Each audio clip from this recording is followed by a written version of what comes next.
안녕하세요. 건강에 관한 이야기 하나하나 풀어보는 정의안의 건강 톡톡.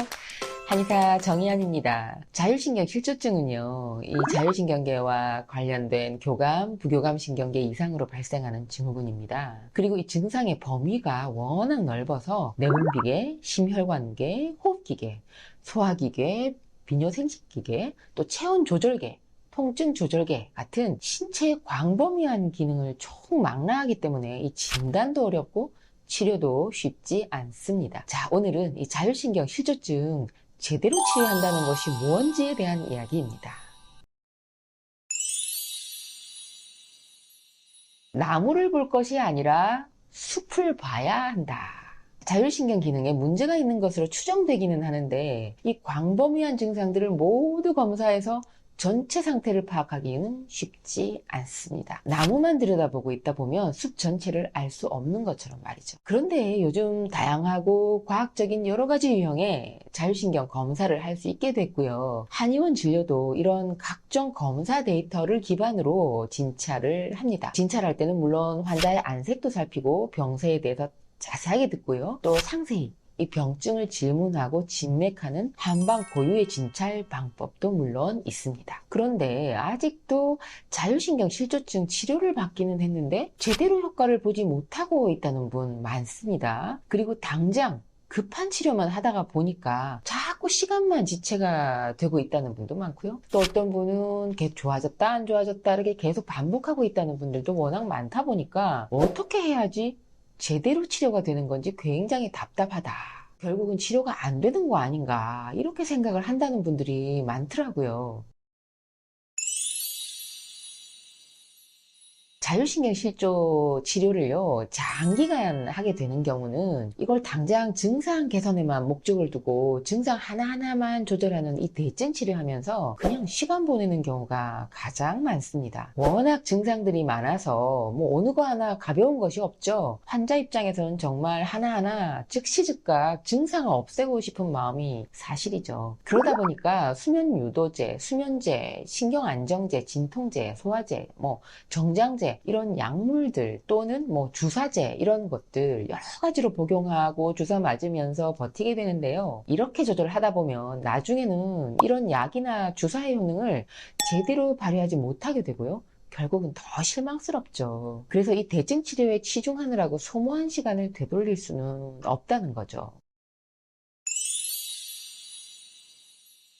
그렇다고 원인 치료만 하는 것도 답은 아닙니다. 지금 당장 밥을 못 먹겠고, 밤에 잠을 못 자는 날이 너무 많아지고, 어지러워서 앉아있지도 못하고, 가슴에 이렇게 열이 쌓여가지고 숨도 못 쉬는데, 이 환자에게 그냥 원인 치료 중이니까 몸이 회복되는데 시간이 많이 걸리니, 몸을 괴롭히고 있는 이런 증상들을 원인 치료 될 때까지 그냥 참고만 지내라고 할 수는 없잖아요. 당장 힘든 증상들이 전혀 해결되지 않은 채로 그냥 시간이 흐르면 환자들은 우울하고 불안하고 긴장되고 그래서 치료를 쉽게 포기하게 됩니다. 원인 치료에 치중하는 것이 원칙적으로 맞기는 한데요. 치료를 단계적으로 밟아서 점점 호전 반응이 오게 하기 위해서는 근본적인 원인 치료와 함께 당장 증상 완화시켜 줄 수 있는 대증 치료 동시에 진행하는 경우가 많은 것도 그런 이유입니다.